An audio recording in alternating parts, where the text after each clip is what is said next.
Welcome to the Westminster Tradition, a podcast with lessons for the public service.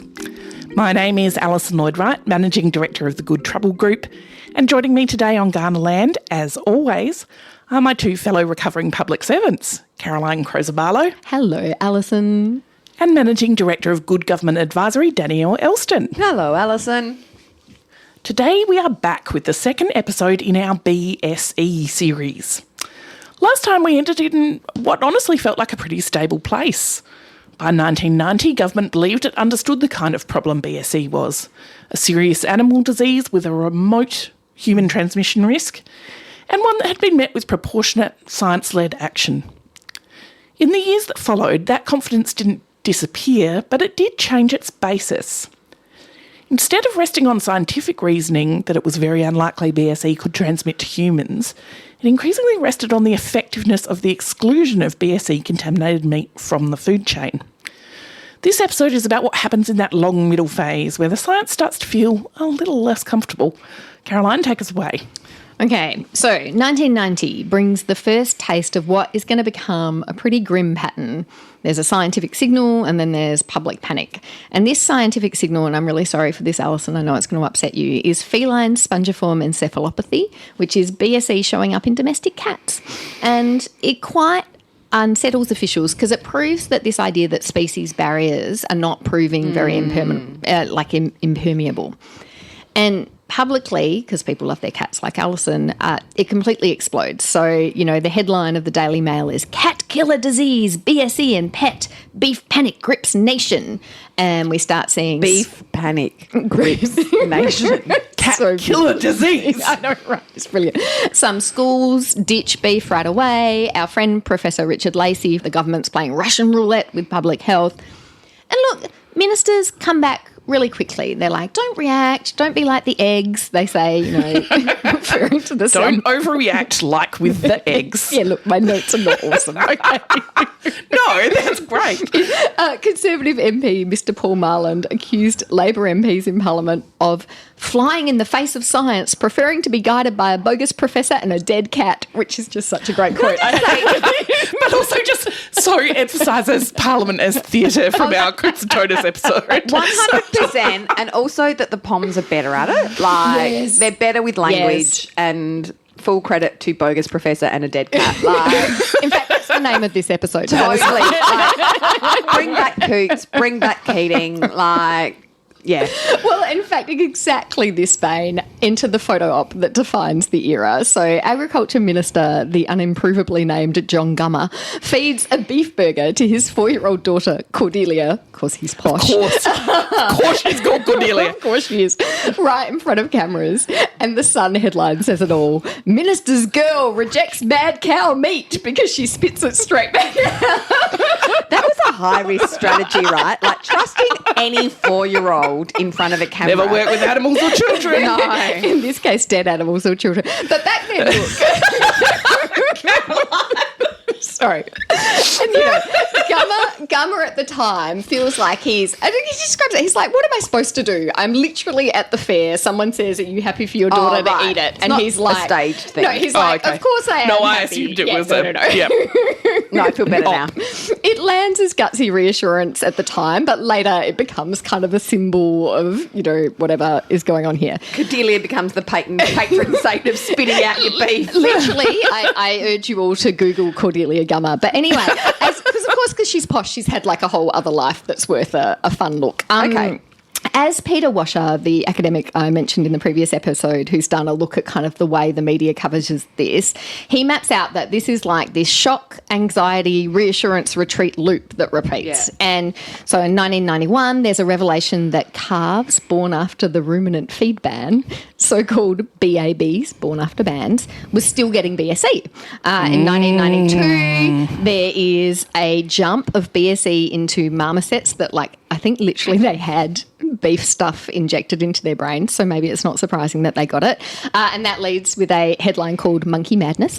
And then there's a case milestone. You know, the Express has a headline in 1992, 100,000 mad cows, crisis explodes. So you can I just say that, like, even the branding of public health crises, like the Spanish flu, which of course didn't start anywhere near Spain. They just weren't in the First World War and were prepared to say that it was going around, unlike all of the countries who were involved in it. Giving something names changes the public conversation. Yep. Mad cow. Whether it's race, whether it's a racist kind of element, whether it's a racist against cows. Yep. But like being able to use language like this changes how people react and respond. Yeah. Yeah, it's super inflammatory. Super inflammatory. I think they've learnt that lesson because you've seen the rebranding of monkeypox to mpox and kind of they're obviously aware of it. Anyway, each time coverage flares and then it fades under this kind of assessment of remote risk, right? Which maintains. I mean, sorry, I'll let you keep going. I won't interrupt. But well, you're going to say that if it's already gone to these many animals, we're an animal too? Are we not like, reassessing the risk at this point? Well, so the things I've just described to you are things that happen over the space of 2 or 3 years, right? So, and what's happened is government has funded these long-term studies into transmission pathways, dose levels, incubation periods, and so on. And so every kind of 6 months or a year or so, they get another piece of evidence, which is what's being reflected in the newspapers. Open brackets, it's amazing to me that they reported all of this scientific stuff as it happened. Like in the newspapers. That to me seems incredible. But anyway, so for example, they learned that much smaller doses than previously assumed might be sufficient to transmit infection, like less than half a gram turns out to be enough, whereas they'd originally thought it was like 300 grams. Incubation periods could be really long and variable. The assumptions that they'd drawn from Scrapie didn't work. Anyway, none of these produce a single dramatic breakthrough, but they do narrow the margin of comfort, meaning that every time there's a new flare-up, it's occurring against this kind of backdrop where the science is a little bit less certain. Anyway, that's like this one, as I was doing it, it really feels like Oakden to me rather than COVID, because it's like that bit after the first crisis in Oakden when things are just kind of slowly boiling, like it's just the boiling of the frog as you get used to bad shit happening more and more and more. And I accept that you've just given all the new evidence to us in one like 5-minute dump and that in reality it took years and years. Yeah. But it would, for me, start to open the question of when are we going to go back to revisit that statement that there is a low risk of transmission to humans. So I challenge you on that because, I mean, I'm not entirely sure who's doing what in relation to MAF versus health versus everyone else in Cabinet Office and Treasury. And do you want me to clarify that? No, she doesn't want facts. No, I do. No, not relevant to the point. Actually, well, it's not relevant to this point, but it's actually it is one of my questions because, like, it's just that remembering life as a senior leader and that there is, this wasn't your number one thing, right? Like, the assaulting noise of everything else and the short-term deadline of needing to do this and do that and that agriculture minister, they've done a trade deal and it's not working out for the, I don't know, farmer of such and such and he's really panicked about that. And so it's kind of sitting in my I've dealt with this pile and I don't really want to bring it back into my to deal with pile. Yeah. Yeah. No, fair enough. And I can't see the thing, and I am, so I wanted to get that out, but I do want to know, I'm still like, have we got a tiger team yet? Like, No, so they're still, and like, bless them, at this point they've established something called SEAC, the Spongiform Encephalopathy Advisory Committee, which is kind of like the original Southwood one. It's just lots of sirs who don't work for the government who come in and they they put all of this evidence to them, like, they come together, I guess, 3 or 4 times a year and kind of look at it and whatever. Right. So they are genuinely going back to the experts and asking the experts every time, does this change your assessment? Okay. And it's not like in COVID where I remember us talking about this at the time. You were asking the experts like one day and then the next day. Yeah. Like, which is a very difficult... forces people into this kind of fatigue almost. Yeah, that's right. It's different. Like they've got they're all doing their proper jobs and then 3 months later they come back and look at some papers and they're like, oh, actually... So it is kind of... Anyway. That's what I had hoped was happening, I suppose. I guess... Yeah. Is there a point at which, though, repeating the reassurance that it's all fine, that the controls are all working, that there's very remote risk of transmission to humans stop being comforting and start to feel a bit brittle? Yeah, I really think that. like there's only so many times you can be told. Like algal bloom, right? I really feel who like can be this is told? The public, the minister? punters. See, I completely disagree. Oh. I think small cohort of people don't believe you in the first place, your reassurances, and so they're anxious anyway. Yeah. And vast majority, like, are not, particularly in the world before you doom scrolled for 3 hours before bed. Yeah. I think you can reassure and reassure and reinsure. I mean, you know, what are we, 1990? Where's our Cold War up to at this point? Like, Berlin Wall's just fallen. my point being, like, reassurance, where you don't see a change in your outcome or living standard. Like, it becomes very your wishy cow hasn't. Your cat hasn't got FSE. I don't know. I think you can just keep reassuring. Keep saying it's all good. Yeah. Yeah. Well, let's see. Let's see what happens. So, as each wave of panic is calmed, the confidence is, you'll see that we've kind of got this problem where the confidence is now resting less and less on the idea that it won't transmit to humans and more on the idea that you've kept the stuff that might transmit it to humans out of the food chain, right? So there's Interesting. Yeah.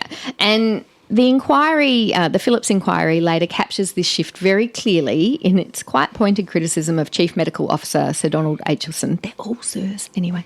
In May 1990, where after that FSE cat thing, he puts in his press statement, I therefore have no hesitation in saying that beef can be eaten safely by everyone, both adults and children, and including patients in hospital. What, just not cats? Yeah, just not. Well, because it's not been excluded from the animal food chain. Babies. Anyway, no. So he's saying, and so when Sir Donald is questioned... beef is fine, but the SO is still bad. Don't eat the SBO. No one's eating the SBO. That's all banned, right? Yeah.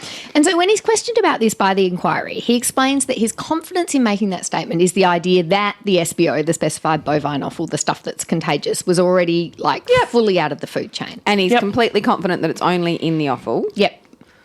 And he's very confident that there's none of that in the food chain. Yep.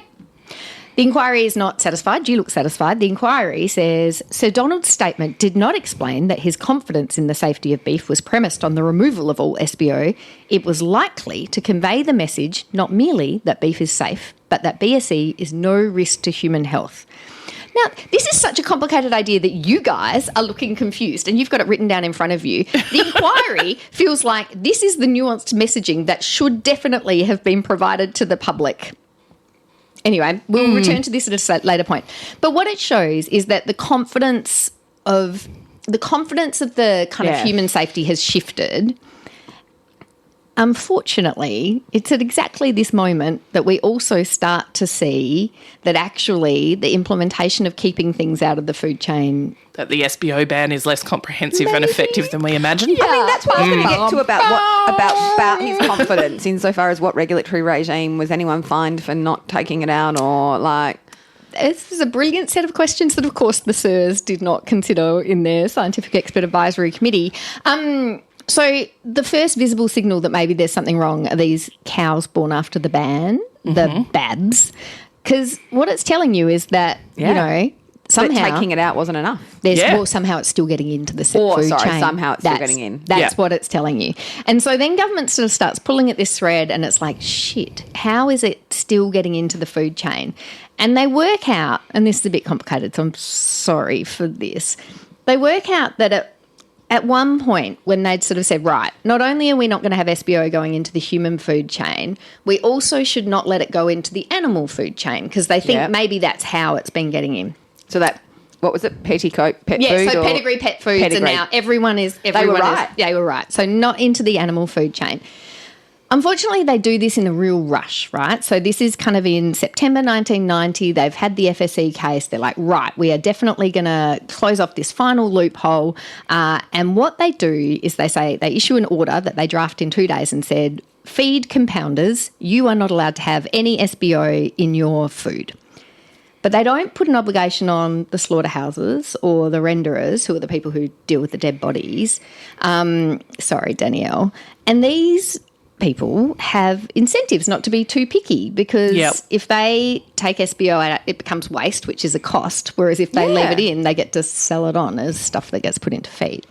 And just, you know, I'm assuming that this industry has big players, small players, players who read the mail, players who don't. Yes. players who are closer to the regulatory system, ones who are a bit more invisible to it. Look, I'm only making an assumption, not being a dog food expert or a pet food expert, that It's actually agricultural feed. So we're thinking like big sheep, big... But either way, I'm assuming edible animals. Yeah. I'm assuming that the industry is not uniform. No, it's wildly non-uniform. And in fact, because England, like, there's all these, like, you know, slaughterhouses that are like 350 years old and have been run by the guy called Jack Hanger for the last... They didn't, you know, the order doesn't require the physical separation of the SBO. Like, it doesn't stain it a particular colour, all of this stuff. Interesting. So not enough. It's not enough. It's not enough.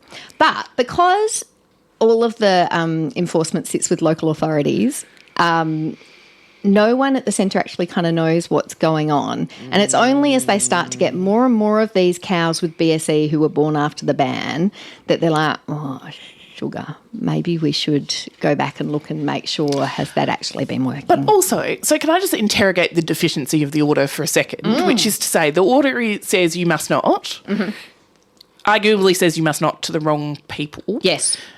And then leaves the enforcement at a local level. Yes. Without having any, there's this term for it and I cannot remember what it is. It comes from rock climbing, where there's a certain type of knot. Is it the best type of knot to use? No, but it's the easiest for someone else to visually look at and say you've tied it wrong. Yep. So there's no, like, this is what, you know, die the thing or physically separate. There's no really easily monitorable activity as part of the you shall not that would allow a regulator on the ground in a 300-year-old slaughterhouse to go is or is not. Yeah. I'll look up what that's called and we'll try and put it in the show notes. My other one is just, it's such a classic example of policy and regulation split. Hello to all our N-Corp fans. Yeah. Which is just that thing of, like, that's an excellent rule. Yeah. Do you know the expertise of our local enforcement officers? Do you understand the industry? Do you understand the literacy levels, the English-speaking levels, how the business runs, what incentive they have to ignore us? Like 3 good steaks might might make it fun. Might make it fun. And so, like, it's like we've made an excellent rule through policy using science and our kind of policy development process. And I'm assuming at some point one of those people who does regulation will enforce it.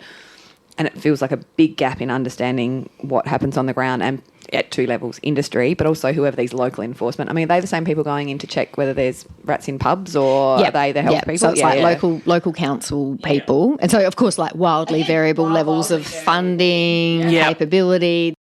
Captured if you're in potentially in a really small small rural areas, very different. And also, we haven't had a human case yet, so it's like, oh fuck, they want us to do blah blah now, but like, it's such overblown. I'm not going to go and tell Jack Hanger to blah blah blah.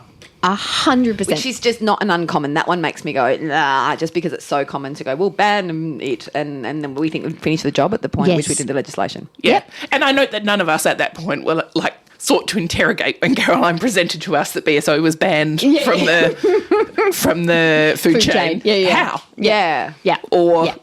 And how we would know that was true. Those who can do, those who can't podcast. So look, exactly, you've named the dilemma, right? So, and for years, like literally from kind of 1990 till about 93, 94, it's not even visible to central government that maybe the enforcement is a problem, right? Because it's like they don't have any inspectors on the ground. The MAF vets aren't legally allowed to go in unless they're invited. So, like, it's only the local authority people, blah, blah, blah. Look, this model of kind of really devolved, implementation has been politically acceptable for decades, but it's increasingly strained by 2 forces acting at once. And Danielle, you really hit on one of them before when you sort of said this local kind of, it's overreach. Do you know whose overreach it is? Europe's overreach. This is all a problem of the EU. Yes. So EU meat hygiene rules. Our third housemate. Everyone can hate them. So EU meat hygiene rules are really hard for the UK to meet for various reasons, including the ones we've just discovered. And there's been a real challenge for MAF in how do we kind of get a more centralised and standardised problem, approach to implementation. And the second challenge here is, of course, BSE itself, which is this kind of, it's a driving force in policy by now. And so it's in this case that the MAF officials start to make a case for the Meat Hygiene Service, which is, anyway, unfortunately named. Which is, we can't trust it to be done at a local level sufficiently to our standard. Time to centralise. Is it wrong that I'm imagining cows washing their hands singing happy birthday? It's perfect because it's the NHS, not the NHS, so you're really on it. Look. Oh, I'm so glad. All right. So, hand washing cows. Okay. Sorry. I'm paying attention. The argument for the Meat Hygiene Service is straightforward. You know, we need it to meet EU regs. We need it because we're not sure about BSE. But it happens at a terrible time. Like, it's in a Tory government, so it's no longer Thatcher, but we're under Major. They're a dereg. And we haven't rebuilt government infrastructure post Thatcher yet. Exactly. But also their whole brand is dereg. And it's about Tory country constituents. You know, the industry groups and the Tory MPs are like, bureaucratic overreach, small slaughterhouse viability, low margin sector, and, you know, anyway, you can imagine.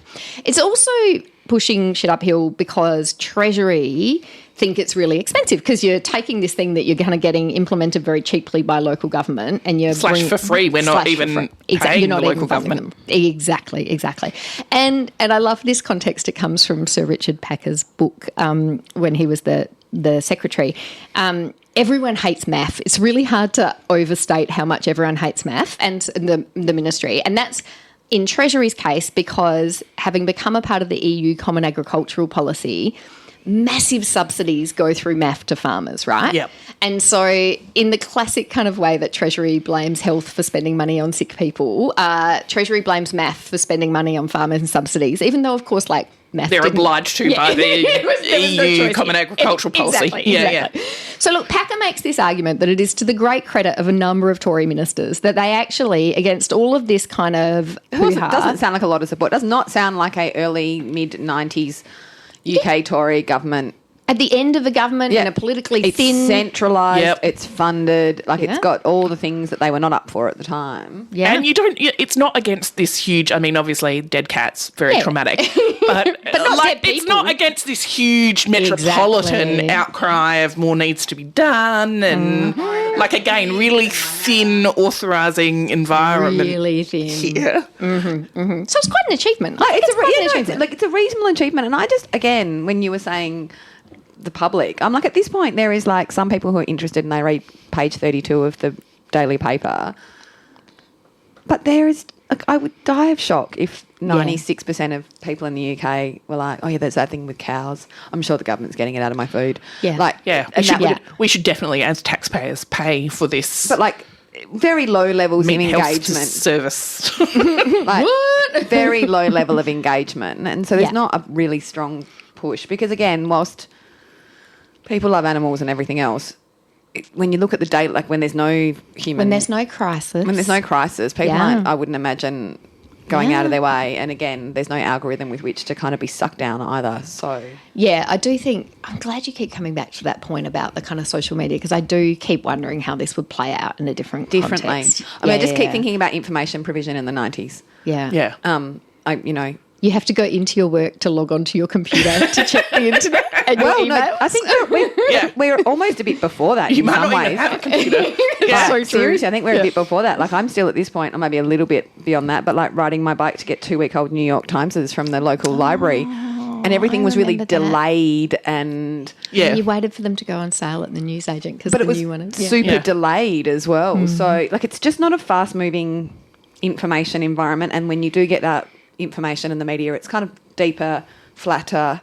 It's not flatter. That I disagree. Oh, well, not headlines-wise, and we are talking about the UK. Yeah. No, I take that back. No. But the speed, there's something about the speed. Yeah. All right, so look, having established the Meat Hygiene Service, which is a good act of system stewardship. Yeah, I agree. In the kind of 93, 94. And a good bit of kind of keeping that vision... Yeah, what are we here for? Alive. Yes. Even against competing winds. Exactly.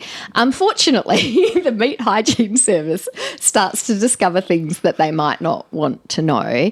In particular, and here I might... That was why they were set up, surely, to find things. Well, I mean, in their words, maybe they were just set up to meet EU compliance, right? Like, okay. Okay. One of the things they discover really quickly is that spinal cord material was not always being fully removed from carcasses before they were health stamped for entry into the human food chain via mechanically recovered meat, which is where they high pressure blast all the stuff left on. Everyone's going to vomit. I've literally written vomit in the thing. Anyway, the reason why this is important, so we had the SBO ban, like the specified bovine offal ban, which was... But we also knew brain, spinal... That's right. This is telling us that actually quite a bit of spinal cord might have been getting into human burgers, because that's where MRM goes. It's burgers. I was remembering that great Buffy the Vampire episode.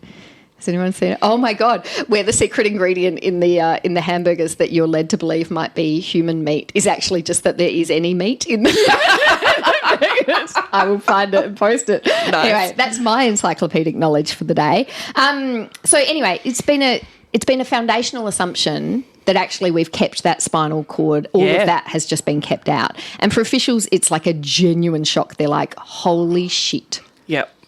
This stuff has been getting into stomach burgers. through the floor stuff where you're like, oh, God. And they do know how long the incubation period is at this point, They do. right? They know it's like 5, 10 years. Right. Yeah, holy shit. So in just 3 months, so this is the end of 95, they've really got this picture of like, oh man, maybe stuff has been getting through. And in just 3 months, by March 96, it's going to become accepted that BSE is in fact causing cases in humans. But for now, that's where we're at.